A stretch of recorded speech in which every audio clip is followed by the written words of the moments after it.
Okay, ZBA, we are live and we are recording. Go ahead, please. Thank you, Matt, and welcome to the Town of East Hampton Zoning Board of Appeals work session for September 20th, 2022. We have some post-hearing decisions this evening, and I'll read the first one into the record. The applicant is Peter and Ann Joyce at 93 South Euclid, Montauk. Suffolk Tax Map Number 300-49-1-13.3.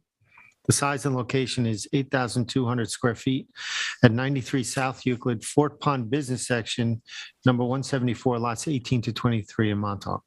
The description is to construct an outdoor storage yard with 3 on-site parking spaces, 7 in right-of-way spaces, sidewalk, and additional fencing.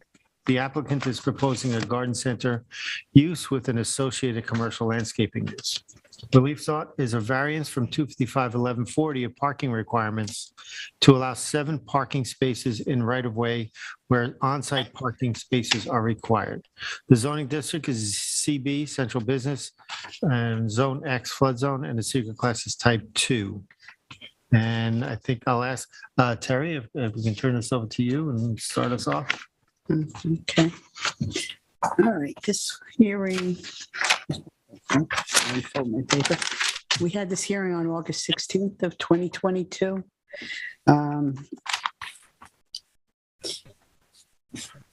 This parcel is a new parcel, as was read in. It's a lot which will not contain a building. It'll be it's a garden center, which is a permitted use in central business for Montauk. And it's associated with the Pete's Potting Shed structure and business in the immediately adjacent lot on South Euclid Avenue. A lot of history on the site plan for Pete's. Actually, I'm not sure if it was for Pete's Potting Shed, but there's a site plan way back in 1981. Which never got resolved, and there was never a C of O issued for that property. There's a new site plan that has been pending for a few years now with the planning board, and ultimately it is before our board to have a variance for 7 parking spaces to be put in the town right of way. There was a lot of back and forth, and we had this board, as well as the planning board, had grave concerns about the safety of it. And finally, there was a decision made by the town's engineer that the 7 parking spaces would fit, as far as the math of it, would fit in terms of safety. And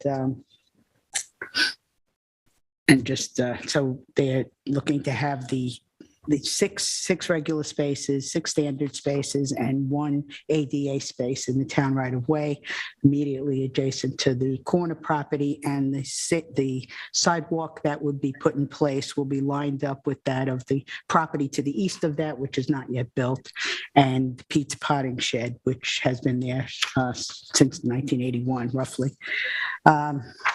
They're putting 3 parking spots in the rear of the property for some commercial trucks. The problem I have with this application, it was at one point a safety thing.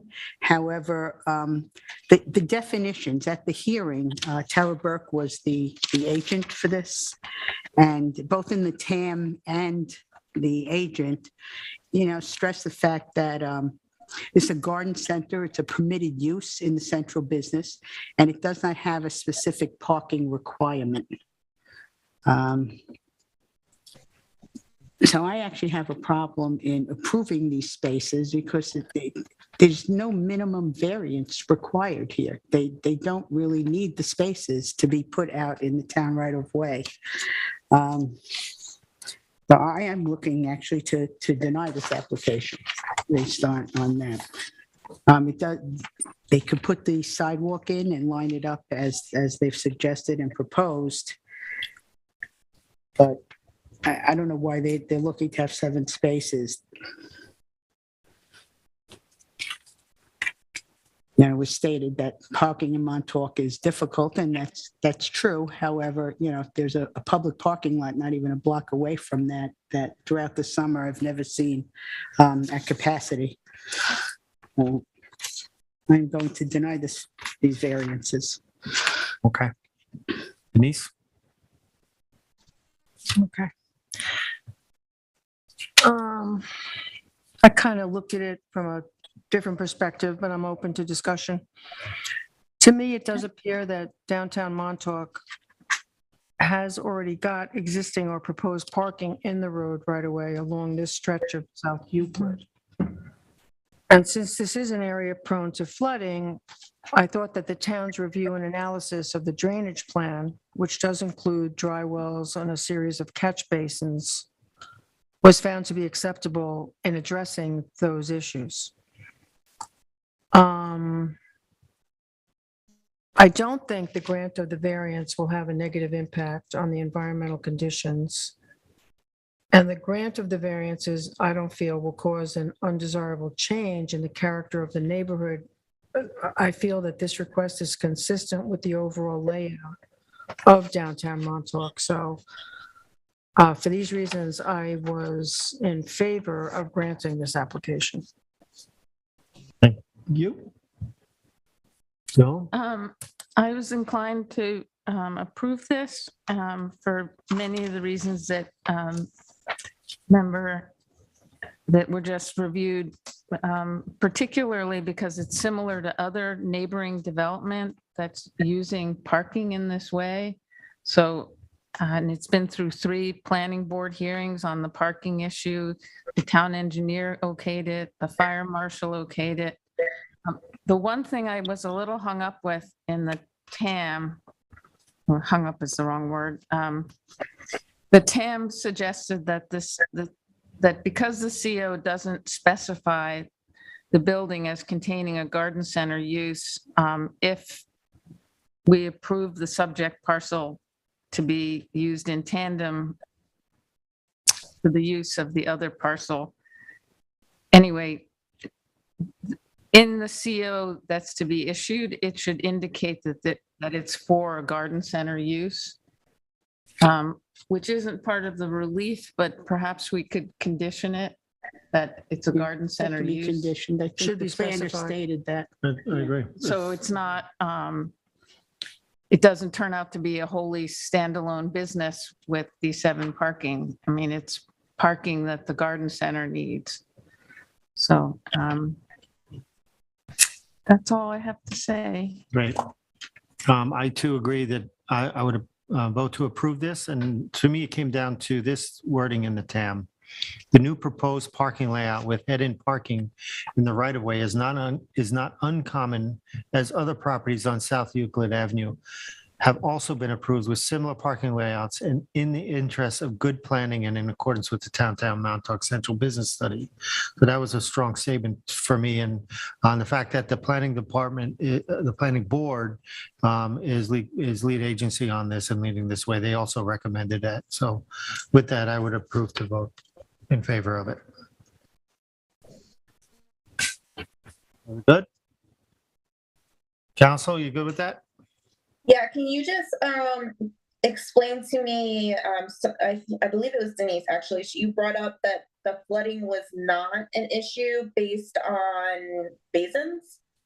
Well, the reason is the technical analysis memo says the area is prone to flooding, and those issues were addressed in the town's review and their analysis and review. It's in the second page of the TAM.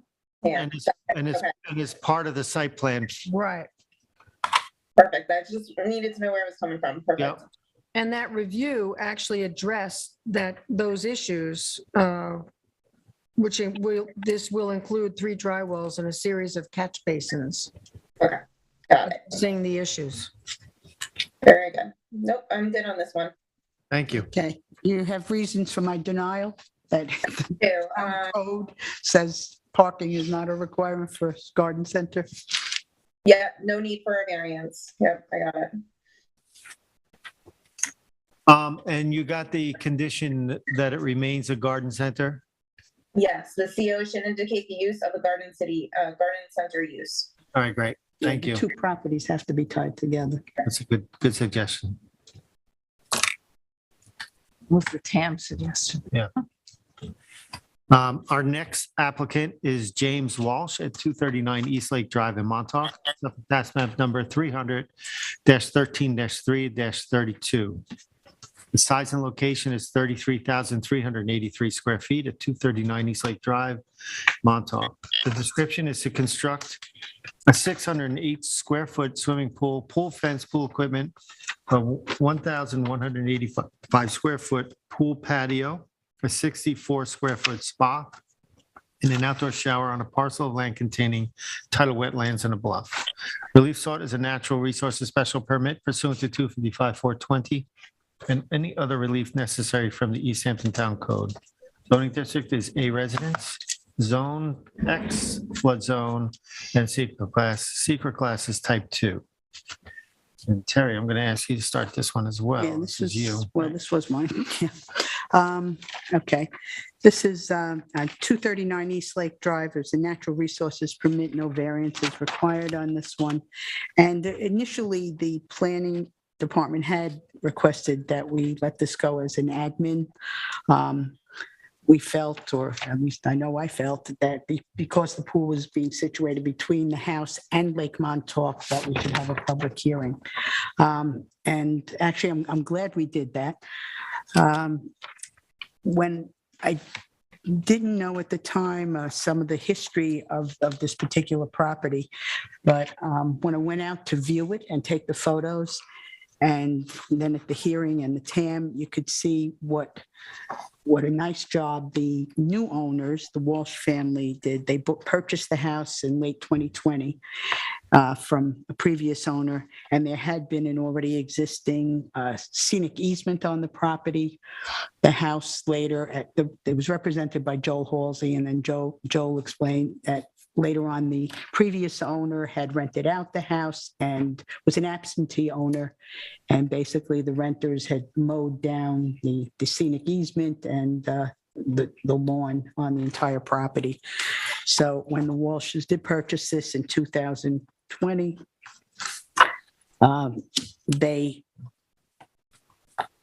they corrected all of these ills. The scenic easement was allowed to revegetate naturally, and you could see in the photos from that night that it was nicely laid out. And in the front of the property, they also are letting the property naturalize, and you could see the beginnings of some switchgrass and some other native species just coming back on their own. I am looking to approve this application. I do think it meets the national resources specific standards, and the environmental improvements have already been largely made on this property. They restored the scenic easement, and I am looking to approve this application. Thank you. I agree with Member Berger. There are no variances being requested. All the improvements meet the 100-foot wetland setback and 75-foot bluff setback. As stated, there is currently a scenic easement on the property, which has been mowed and cleared by the previous owner. The current owner has brought the property into compliance, and the easement has been left to grow and native plants have returned. So the property is now in compliance with clearing restrictions. To my way of thinking, the proposed pool, I'd like to approve because it's going to be a salt water pool. So they're not going to be using any chemicals. And then the applicant's letter dated August 9th, 2022, he does mention that he has tried to find a balance between project goals and environmental protection. And I think that goal has been achieved. This has been, I think, a very well thought out project.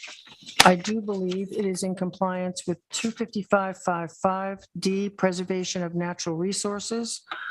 I also believe it's in compliance with 255.540, specifically compatibility and environmental protection. And for these reasons, I am in favor of approving this application. Thank you. Joe? I don't have much to add to what members Berger and Savarese have said, except to note that the pool is in a conforming location, that it's 110 feet from the wetlands, and I guess to reiterate that they're not asking any variances for wetland or bluff crest setbacks, and that they appear to be good stewards of the land, which I think is a factor in a special, in an NRSP standard for whether we think they're going to continue to protect the environment. Thank you. I agree. I have nothing else to add except maybe a clarification. Yes. A saltwater pool does No. not eliminate chemicals, it reduces Oh, it. So, but anyway, So there are still. there will be in the heat of August when the sun is overbearing and does its job on a pool. But the chemicals are drastically reduced. Less chlorine? Yes, Okay. less chlorine. So that's just a point. I just wanted. it's No, okay. no, it's a good, It's thank okay. you. I thank you for the clarification. But other than that, I agree. Council, we good? Yes. Thank you. It's mine. Yes. Our next decision to make is Jason and Jillian Hirsch, but we're going to postpone this until next week. This application was handled by our member, Vice Chair Ed Johan, who is away this week. So it's not due council until October, I think, 25th. So I think we have time to address this next week. And our next decision is Stephen Germain Waters Edge Qualified Personal Residence Trust. That's 75 Waters Edge in Springs, is Suffolk Tax Map number 300-83-7-10. The size and location is 70,438 square feet at 75 Waters Edge and contiguous to Gardeners Bay, Barnes Landing, map number 2572, lots 123 to 131 in Springs. The description is a reconstruction of 270 linear feet of bulkhead on a parcel of land containing coastal bluffs, beaches, and tidal surface waters. The relief sought is a natural resources special permit pursuant to 255-420 of the town code. The zoning district is B residence, VE flood zone, elevation 12 foot, and X flood zones. The secret class is type 2. And Denise, I think this was yours, so. Yes, this is mine. Let's see.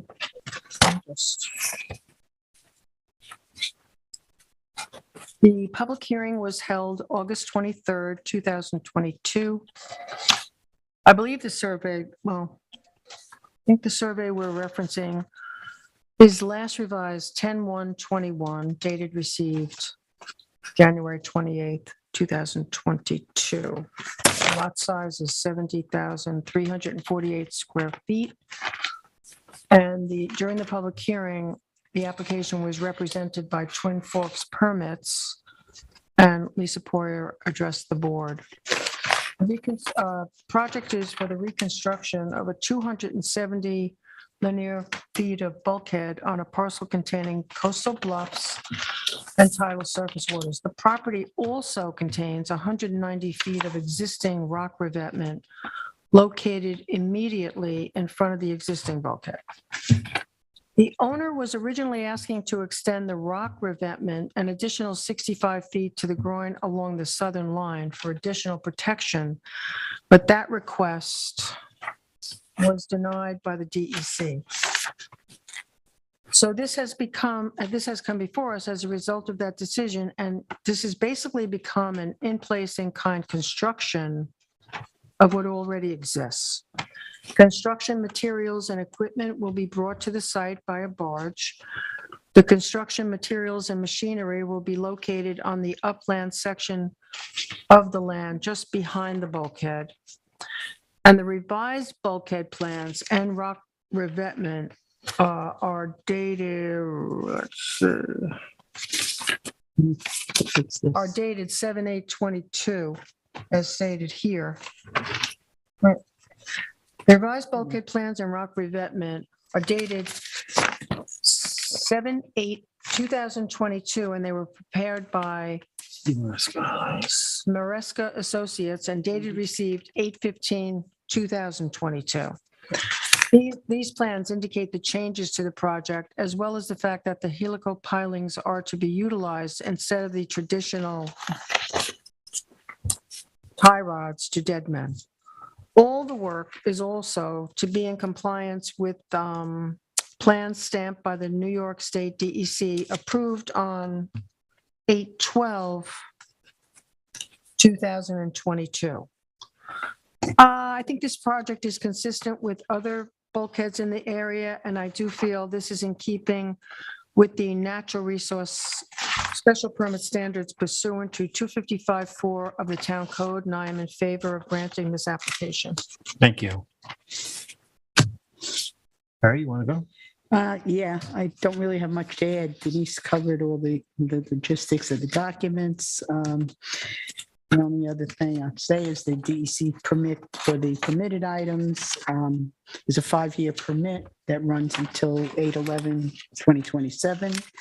And other than that, it is, as she stated, pretty much in line with the other bulkhead replacements and repairs that have been done along water's edge. So I too am looking to approve the NRSP for this. Thank you. No?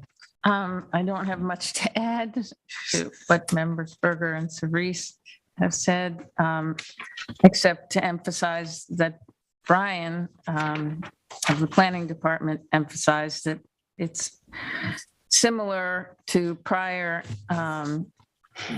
in-kind replacements being done in this area of Barnes Landing. So it would be inconsistent of us to not approve it. He also emphasized that no work would be done to existing groins, which is important because of the scouring that they create.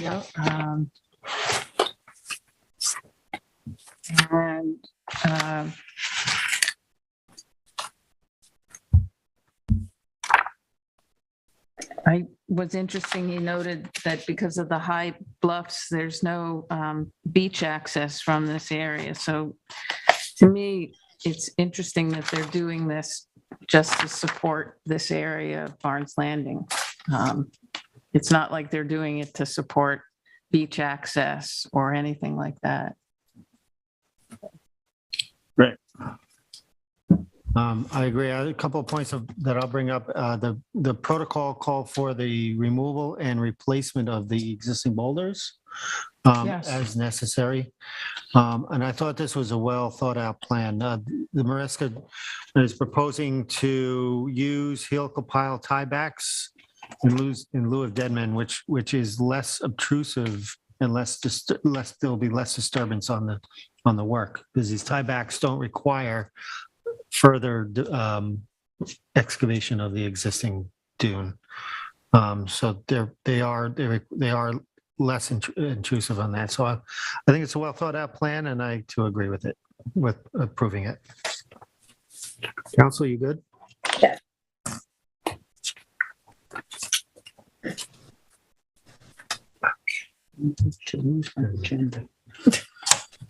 All right, that's our post-hearing decisions. We have other decisions, we have Philippa Abellis at 91 Gerard Drive in Springs, Suffolk Tax Map number 300-41-2-5, and there's a clarification or confirmation of condition K5J, prohibition of turf, lawn, or sod. Tyler, do you want to kind of brief us on this, and then we have to discuss this? Sure. So this was an application that Brian handled on Gerard Drive, where the board and the planning department had noted revegetating between the house and the shoreline. The planning department's technical analysis memo never mentioned no ornamental vegetation, and Brian doesn't remember it coming up in the public hearing, but the determination notes the establishment of turf, lawn, sod, or ornamental vegetation shall be prohibited. This is usually a condition that would be in dune land areas where fertilizing of lawns could cause issues in the area. Generally not something that we have much of a concern with on like the road side of Gerard Drive in this case. So we wanted to have the board clarify that they meant to have that condition in there, or if it was a mistake, and we can move forward from there as to what we want to do. But that's ultimately what it is. Was the no turf, lawn, sod, or ornamental vegetation a mistake, or was it supposed to be in the determination? Well, I did go back and look at the hearing Mm. from 2020, and there were a couple of times the agent was Susan Brierly. There wasn't a whole lot of discussion at the hearing about revegetation and planting. It was in the TAM, as you said, that between that the planner that it was wanted that between the house and the bulkhead. But twice the agent did say that any clearing that was done, they were going to revegetate with beach grass. So why wouldn't it be? I mean, beach grass, that I believe was in the determination specifically, as well as the turf. I don't know that it was a mistake. Yeah, it's an interesting Hearing the point. hearing. I mean, it was, Yeah, why refer to beach grass? but I don't think we specifically said no lawn, did we? Nobody said anything about that Yeah, I at agree. the hearing, but Susan Brierly, like I said, a couple of times said all revegetation, they would, anything that was cleared, they would revegetate with beach grass. So how do you take that? Interesting. What do you think, I Denise? didn't participate in any of this, so. I didn't- Actually, you were here, Joan. No. No, so it was me. So I Um, don't, I'm not, Yeah. But I would haven't been remember part of exactly what we anything. said. I, 2020. other than, I think it's uncharacteristic in an area like this. I think Tyler's right. It's much more characteristics in a place where you have dunes and dune vegetation, where we require no lawns. And within wetlands jurisdiction. And the north side of Gerard Drive there is not that? No, well, yeah, but there are other properties with some landscaping in the front yard on the Gerard Drive side. I don't know. I think that maybe the fact that is a good point, Terry, that the applicant offered it up as cleared area, but have they, I don't Tyler, even maybe know if that's that was something that part of to what was ask cleared. whether, did they clear more than what was required or? Yeah, this is the approved survey. I'm just looking at it now. It wasn't my application. Then most of the lot looks like it was cleared to begin with. Like there was some can you see the mouse on there? Yeah, Okay. There was some clearing here and some vegetation here and here, but that was it. So there wasn't much vegetation to begin with. Well, why did they offer beach grass? Well, I think it was, Now, she we too- wanted to see that along the Right. shoreline for certain, for obvious reasons. But it didn't mention anything back here. Obviously, they'd have to do some clearing to install the sanitary system. So yeah, I don't know.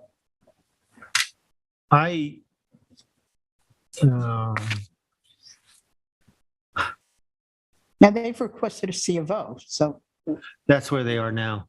yeah. They're There's some other things that they're gonna have to clear up as going to well. come to us with a This isn't the modification. only thing. But you know, if we need them to remove the non-native stuff, then we need to let them know they need to do that. So that's why it's in front of us. So there is non-native stuff. There is non-native. New stuff, Say that again? new stuff, New? new. Yeah, there's landscaping essentially. I mean, some of it's like bayberry, but it's landscaping. It's around the house, from what I understand. I'll this is where I'll agree with, I think, Terry on this too. I don't think if they say beach grass, I think we hold it to beach grass and keep the condition. No lawn. But that wouldn't impact the bayberry anyway, Huh? right? I don't know if it was, Bayberry's native, right? well, bayberry's native. I think it should be native vegetation. I don't think it should be a lawn. I mean, this, again, we just had this whole area is a sensitive area. It is we had a discussion with it recently on the one down at the end there, where how important the vistas are, Yep. the environment, and I think it's consistent with that, with not having a manicured lawn. But I would recommend we retain the condition. You agree? Mhm. Would you agree on the logic of that? On the logic the I'm hearing, logic I would of it. agree. But I might qualify it by saying to the extent they put native species in, to allow the native species to stay. Well, the condition is no lawn. It says So the no sod, revegetation, turf, or- the revegetation, I would assume it's consistent with the board to say that if it's okay with the planning department, their re-veg, I I see what think you're that saying. that's consistent as a board to say that, right? But I think to say no lawn, I think is consistent as well. Tyler's writing. I do agree with the logic. With the logic, yes, in Okay, this area, yeah.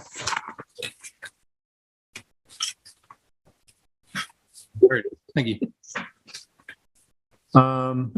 with that, we have no other decisions to make this evening. We have the minutes of September 13th. Sari, do you? Yeah, I've read them. They look good. I'd like to make a motion to approve the minutes of September 13th, 2022 for the East Hampton Town Zoning Board of Appeals. I second it.